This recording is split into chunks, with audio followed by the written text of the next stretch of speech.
খাবার নিয়ে এসেছি, গোস্ত আলু ভাজা। ও দারুণ খাবার। বাহ, একদম। এই যে দেখেন আলু ভাজি, তারপরে মুরগির মাংস, যে প্লেট ধুইতেছে এখন খাবে। এখন খাবো, আবার চাকে নামবো। চাপ অতিরিক্ত। কি কাজ করতেছেন আপনারা?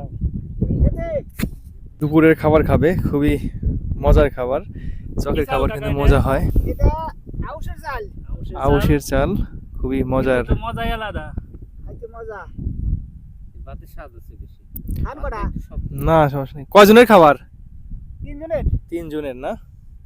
3 জনের খাবার। এই যে দেখতে পাচ্ছেন এখানে মুরগির মাংস, আলু ভাজি, খুবই মজা করে খাচ্ছে। এই নিয়ে আবার ভিডিও করবেন না? দেখতে পাচ্ছেন এই যে।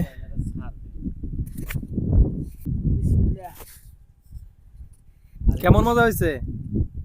ভালোই। ভালোই না? দেখতে পাচ্ছেন কি মজা করে কাকা খাবার খাচ্ছে, আলু ভাজি দিয়ে।